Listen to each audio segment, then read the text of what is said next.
So you're former enlisted when I am did you former come enlisted. I came in 1989. back? Oh shoot, you're a couple years after me. Yeah. Came in Yeah. in 82. Did 4 years. I was crash fire rescue. Oh, okay. Fantastic job. But I got out of the Marine Corps. Thought I wanted to do something different. I was out for about a year and 10 months, but it was about a month had went by when I was officially out of the Marine Corps. Right. And I started saying, introducing myself as a prior Marine or used to, and it ate at me. And Really? I didn't think it was going to eat at me, but it ate at me. And the camaraderie that you lost, it was unexpected for me. I thought I would just be able to, wherever I was going to end up, and No offense, but it's going to get worse later. Yeah, I hear you. Hello, and welcome to another episode of Equipping the Corps. The Marine Corps is in the middle of a generational modernization, one that will ensure that tomorrow's Marines continue to be the force of choice to meet and defeat evolving threats. To that end, the Marine Corps has been outfitting the individual Marine with the latest warfighting technologies and has been conducting extensive research analysis and experimentation to ensure they are headed down the right path. Today we will be discussing one of the critical elements that informs and influences those challenging decisions: wargaming. The Marine Corps is building a state-of-the-art wargaming facility to better visualize the threat environment, gain competitive advantages, and simulate future naval operating environments. The Marine Corps broke ground in May on the center, and I'm excited to have with me here today Lieutenant Colonel Ray Feltham, the Program Manager for Wargaming Capability, to talk about what it means to the Corps. Before we get started, though, can you let us know, share with us how long you've been in the Marine Corps and a little bit about your background? Yes, sir. So thanks, Manny, for having me here today to talk Marine Corps Wargaming. Excited to talk about that. And first and foremost, I also like to make sure I don't forget my team, because we got a great team over there doing a lot of good heavy lifting. So shout out to those folks on the team for all their hard work. So I've been in the Marine Corps for a little over 31 years of active duty time. Came in 89 and got out in 93, then came back in 95 after a short stay in the first Civ Div. Few MOSs, crash fire rescue, air traffic control, and then as an officer, aviation command and control, kind of transition. So how long have you been with the acquisition community here? Yeah, so that's kind of a trick question, because out of EWS, Expeditionary Warfare School, Warfighting School, I transitioned from an air traffic control officer and did a stint as a contingency contracting officer. Okay. So I guess you could say I kind of started in 2008, even though I really didn't end up in Syscom until about mid-2010 when I started doing the acquisition,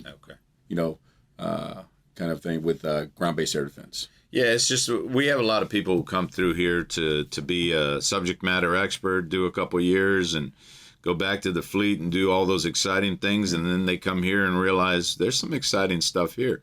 So speaking of exciting, wargaming, did you ever imagine yourself being the guy in charge of outfitting the future wargaming capability? No. In fact, when I got the call from my boss, Colonel Bailey, to tell me I was going to be the next program manager for wargaming, I was taken aback. It's nothing that I thought that that they would fit me into. But I tell you, without a doubt, I'm absolutely excited that the general decided to put me here, because it has been a fabulous summer. I've only been here for a few months, but wow, we have been running since day one. It's been exciting.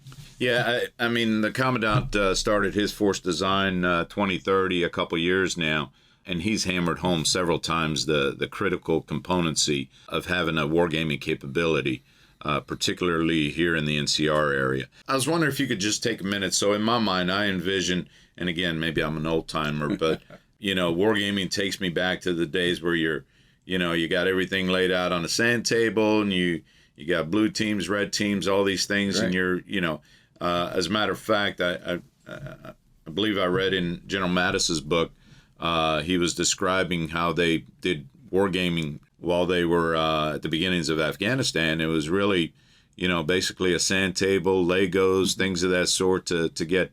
We've evolved. We've come to the next chapter in wargaming. Can you share with us a little bit about wargaming capability that you seek? Yeah, so the Marine Corps Warfighting Lab that develops the scenarios and the actuals that go into what a wargaming is. When you think about wargaming, think about X's and O's. An analogy would be football. An offensive or defensive kind of plan. And if this player goes Y, you go X kind of thing. So that's essentially what we want to refine with data. Currently, the way we're doing it is not much different than how General Mattis was doing it, in your example of Iraq and Afghanistan. We are currently using, board games in a lot of ways and taking board game results and putting them into modeling and simulation software and trying to refine.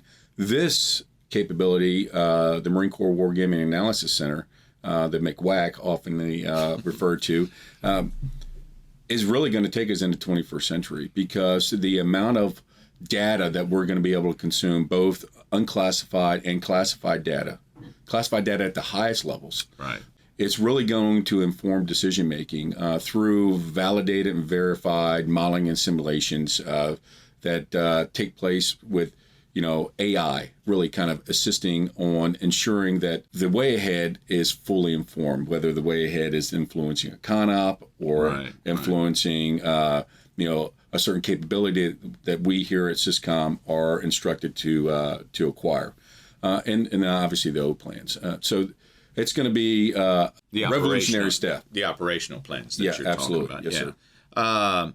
So, and maybe we're running down the road a little bit, so let me back up a little bit, because I think that's a fascinating piece, and I want to work on that a little bit. But before we get down that road, let's talk about the facility a little bit. Okay. So I just want to make sure that folks understand we're not building a building. Right. There's a building being built, and I'm assuming you're responsible for some of the guts, as one might say, that goes into the building. So you're responsible for the capabilities of the building? Yeah, that also is a trick question in the sense that when the commander comes to me with a question in regards to this facility, it's everything. Right. So although NAVFAC is building the building for us, and we have great individuals over there leading the charge, I'm the one-stop shop for the questions and answers when it comes to the entire capability in itself. But yes, to your point, the NAVFAC is building the building. I'm not a construction guy. Right. But the guts, as you referred to them, that's our partners down at in Charleston, South Carolina, NIWC, or Naval Information Warfare Center. We've engaged with those professionals and have them on, if you will, contract to procure those items that are going inside, whether it's storage, displays. We're going to have a floor, going back to you earlier, we're going to have a floor inside the auditorium that is going to, instead of a projection up on the wall or TV up on the wall, I should say, it's going to be out on the floor, and you're able to walk through the wargaming simulation, not with VR or anything, but walk on top of the floor and kind of walk the dog on why we made decisions here or there. And these are the kind of things that are going to really just build the inside through the hard work with NIWC. So there's a lot of partnerships that go on here. And first off, before I forget, you sound like Tony Stark. Your Iron Man's going to have his whole thing, and you're going to be able to move things at a shake of a hand and a slide of an eye there. But can you tell us about the partnerships? I know McWill, ultimately, Marine Corps Systems Command is not going to run this system. So you're building a system for Marine Corps Warfighting Lab or CD&I to eventually operate and run. Can you tell us a little bit about the partnerships that you have? Yeah, so Marine Corps Warfighting Lab is the user. They're the sponsor of this capability, if you will. And they'll be running the actual day-to-day operations inside the MCWAC. But as far as stakeholders, if you will, there are a ton. In fact, one of the first things I did as the PM is we had a program management review, and in that PMR, we really brought in every stakeholder that could possibly be involved and have an influence or a concern, whether it was our industry partners, BAE, that's building the material solution that's really going to house the capability, if you will, software-wise, that makes the wargaming system itself happen. Right. We had those folks in, McCog, who's the Marine Corps Cyber Operations Group. We had facilities in, NAVFAC in. We had, folks here at Quantico that managed the base themselves. So and obviously McWills, CDD, CD&I, representatives from all these Marine Corps organizations that have an influence or a concern with where we are at. And there was a lot of great discussion that takes place because ultimately, as the program manager, we're responsible for, yes, putting it all together, like three balls kind of juggling to make sure they all stay in tune, and they're all moving at different speeds throughout the juggle. So it's complex in that aspect, but also without stakeholders engaged and constantly communicating, a ball could be dropped. And that's what we're trying not to do by constant communications, because as I've said, there's a lot of stakeholders involved, and a lot of folks have a play in where we go forth. I mean, obviously, we don't build a building or a capability such as this, which will require classifications at a very higher level. This is obviously a building that's going to take a while to get built, right. And obviously, you're not the construction guy. Right. How long of a process do you anticipate it will take them to build a facility? Right. When do you start to physically integrate capabilities in this facility? What's the projected that's a good timeline? question. They actually broke ground in May of this year. And even though we don't go IOC, initial operationally capable, until 2024, that building is being built. And as soon as we can get in and start building the guts, as we talked about, from like the server room out, that's already coordination taking place. NAVFAC knows we need to get in 23 in order to open the doors up in 24.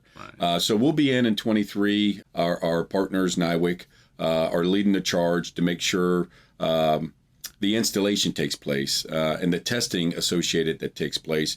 And folks on the team are ensuring that the cyber accreditation and paperwork and all the time-consuming processes that ensure that we are accredited are ongoing. Right. Yeah. So, short answer to your question would be, we're under construction now. It's going to be going until third quarter of 23, but we'll be in there as soon as we can in 23.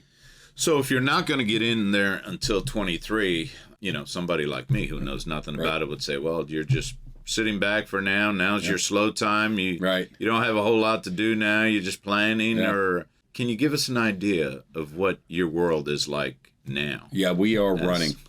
We are running right now because, as soon as our FY22 funding is available to us, we start a lot of design review and design planning on what the inside actually looks like, right? So that takes place as soon as this funding starts. And as soon as this funding comes in and that, design gets at 60%, that's when we kind of start getting into the procurement. So all that takes place over the next couple months, and the procurement of the actual items.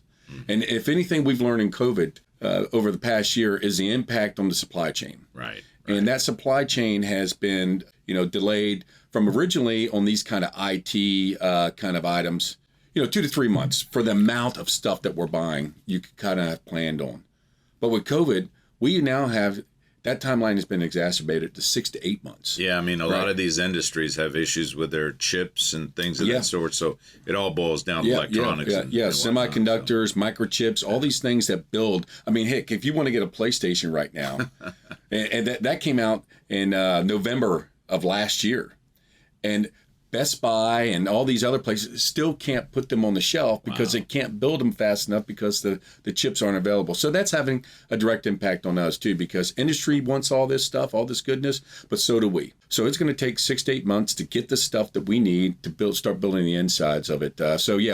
It's a constant planning and constant evolving kind of process to procure this kind of items. That's great. Can you share with us a little bit? What have you done so far? I mean, I know you've had to do some work on some software, some things that you're looking for to invest here into the future. Right. Can you share with us some of the things you've done? Yeah. So the team, we went on contract for a material solution, the actual software that's going to run the wargaming, and because of a mark last year, $5 million mark. That the prototyping effort that was going to be a more competitive aspect, we had to down select much earlier than what we wanted to.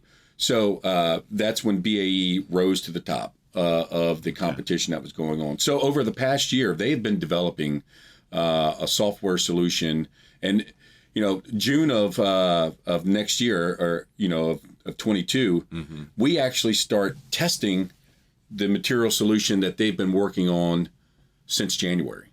So if you think about it, it's going to have taken nearly a year and a half of software development to run the enormous amount of data that has taken place, and not to mention the preparation of what the interior looks like. And I'm not just talking about the procurement items of things, right, but actually the design of the interior of how things are going to operate when it comes to storage of this classified material. Right. Because we have to keep our nation's secrets safe. Absolutely. And the last thing that I will and that the team will stand for is any kind of compromise in that. So that's a lot of work in itself. A lot of partners at the Department of the Navy, that and anybody who wants to play, whether it's a three-letter agency that wants to play, whether it's a multinational kind of or interagency aspect that wants to play, all those folks are going to have a say in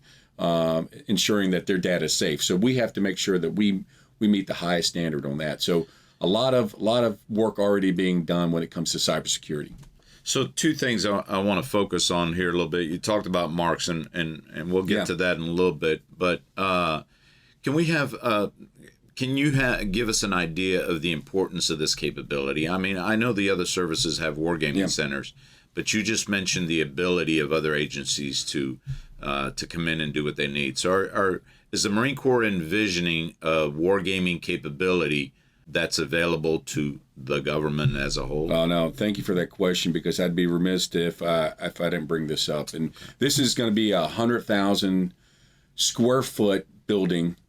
It's going to be a SAPF facility, which means basically you can do what you need to do inside the building. The largest in the NCR.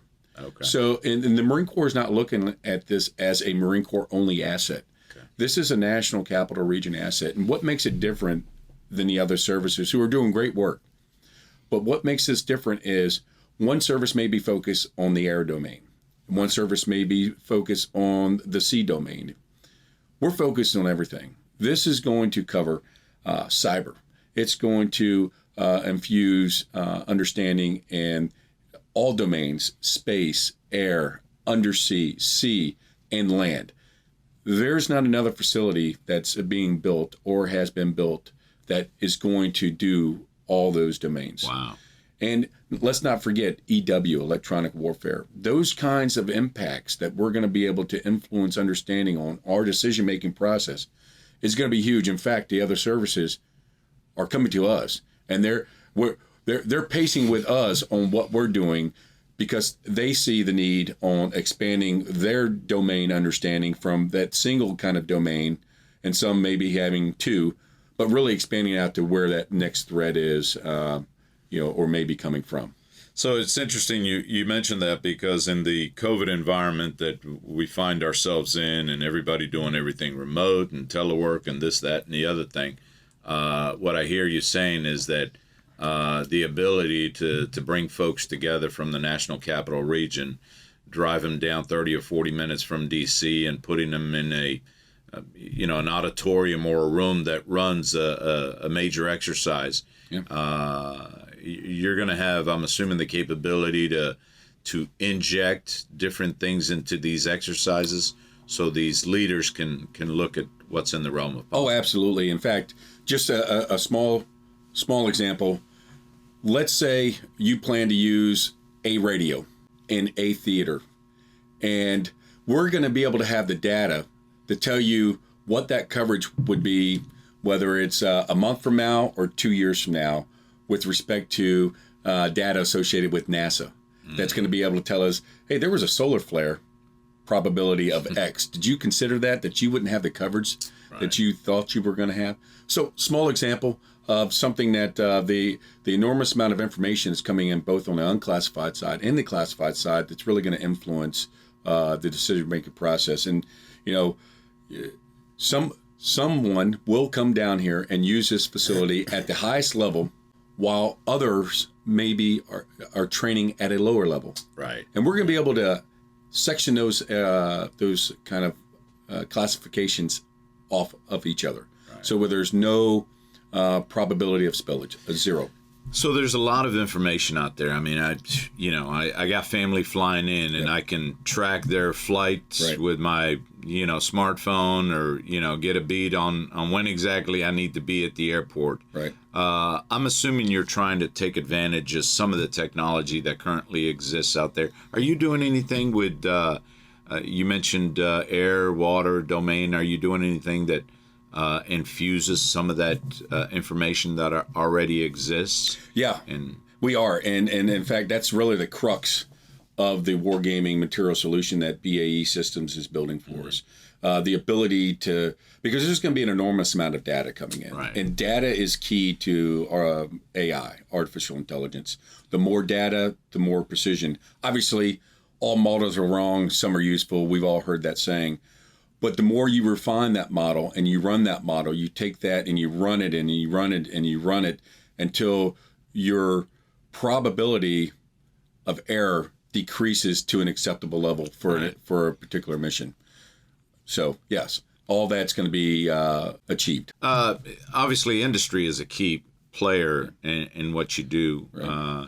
Do you have regular engagements with industry, and what are some of the things that... We do. There's not an industry partner that I don't meet with that requests to meet with me. I think that's critical as a PM, that you take the time out and you engage with industry, because you don't know what's out there. For instance, we had a small company reach out to us and wanted to show us a capability that they had. The company's called Space Eyes. And again, not knowing what they had or could provide, I felt that, let's see what they have.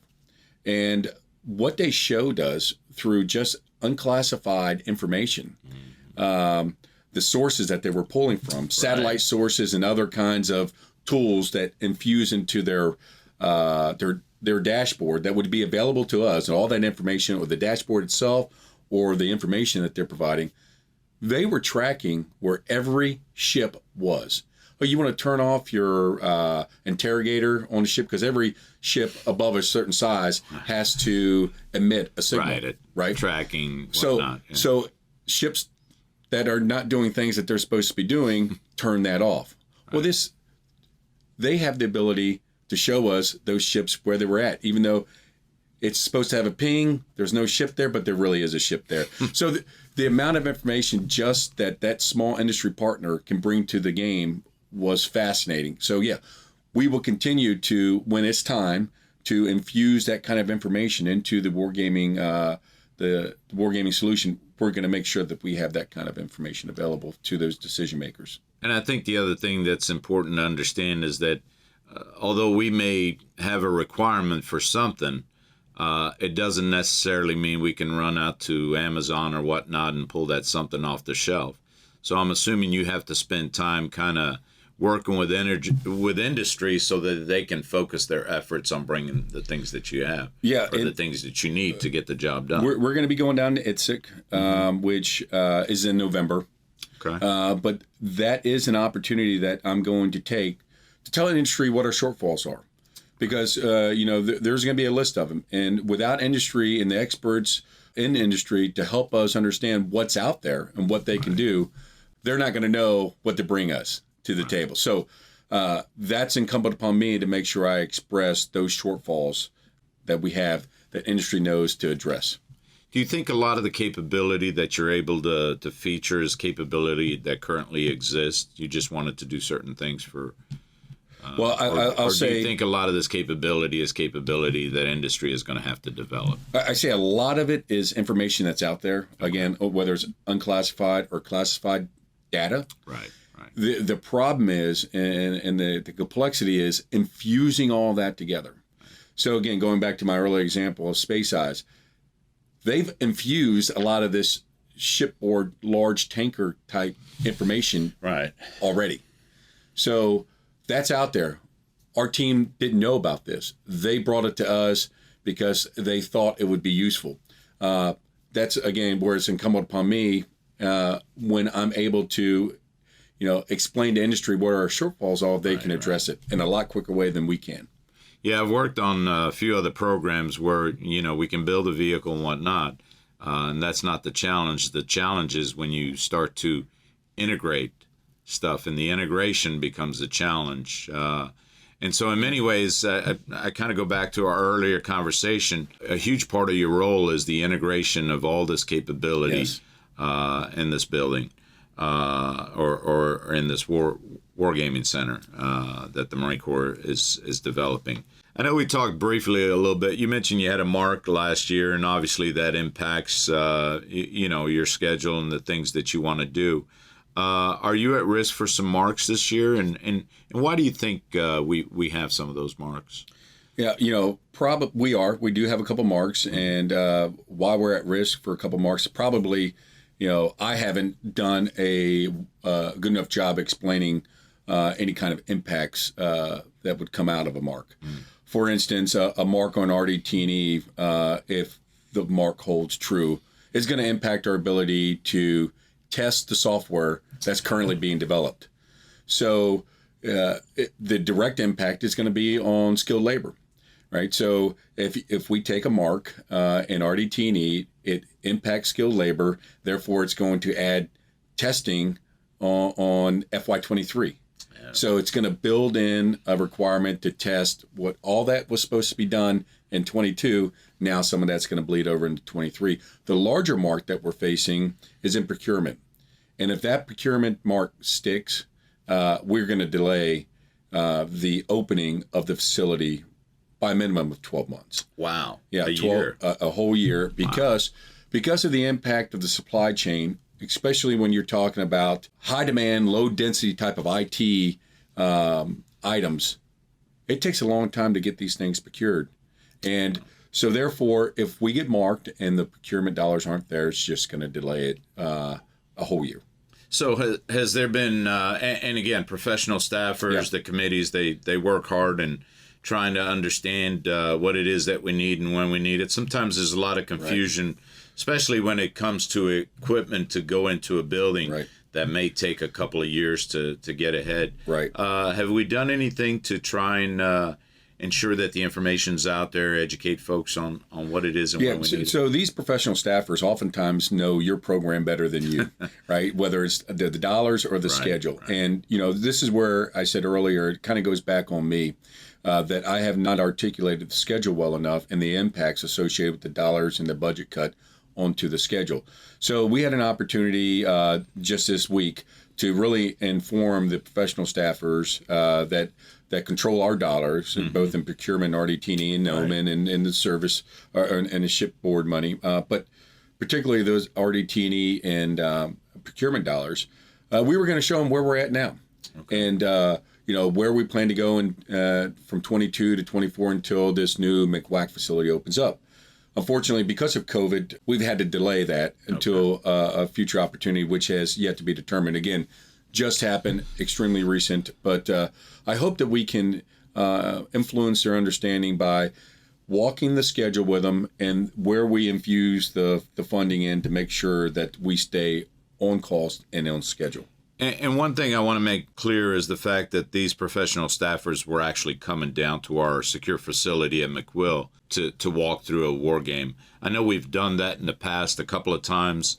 We've managed to get a few down here, but it was a good group that was slated to come down. Yeah. So hopefully we'll get back. Get that back on. It was the heavy hitters when it comes to the professional staffers that were coming down. They're fine Americans, they're patriots, and they want what is best for us, the United States and the United States Marine Corps.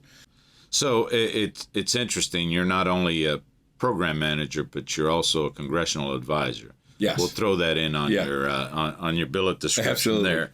Listen, it's been a great conversation. I've learned a lot about what we're doing here. I think our audience hopefully will get a much better appreciation of what we mean when we say wargaming, particularly wargaming capability.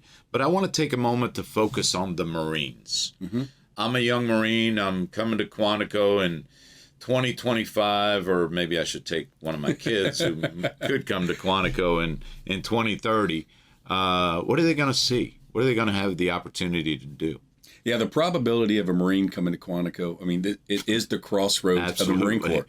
And, I left and thought I'd never come back. And, Yeah, you and me both. But it just keeps pulling you back. Yeah, that's right. But, so I said earlier that I went to Command and Staff College. And I went to EWS. Right. And that's all changed. Where I went to Command and Staff College is now Education Command and where Marine Brose Corps at. University. Because we built a new university, Right. state-of-the-art facility. And that's what this is going to be. It's going to be a state-of-the-art facility very close to the university itself, strategically located for that reason, because folks that are going to school, i.e. Command and Staff College, will be able to go and are expected to be able to use the facility to train in the decision-making process. The Marine Corps planning process will be in full effect for those students that are either A, attending EWS, or B, Command and Staff College, or Marine Corps McWar. Oh, that's exciting. I mean, I guess I'd volunteer to sign up again, but I'm probably beyond the age limit, so not good for me. But I think it's great that you share that because there really are some exciting times right now in the Marine Corps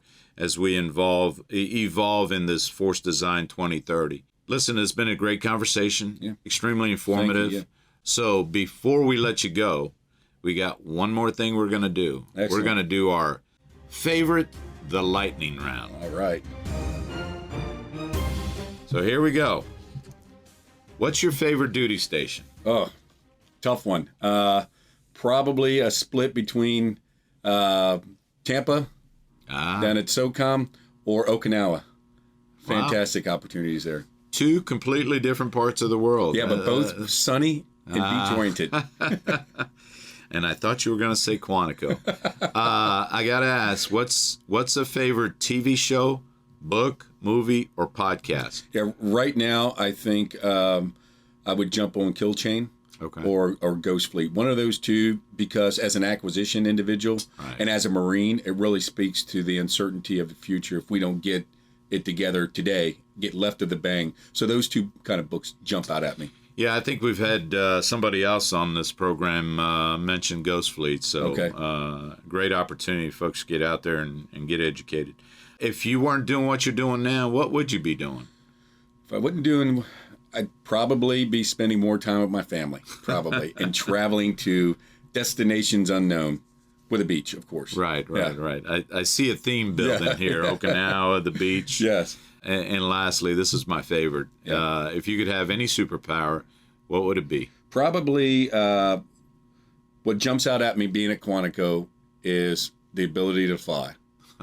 Because if you've ever been here, you understand I-95 traffic, and the commute time would be greatly reduced if I were able to fly from point A to point B. That's outstanding. I normally focus on invisibility, and I know my producer will probably beat me over the head because I mentioned that, but you're spot on. I mean, dealing with, and I've been doing this for a few years, is definitely an issue.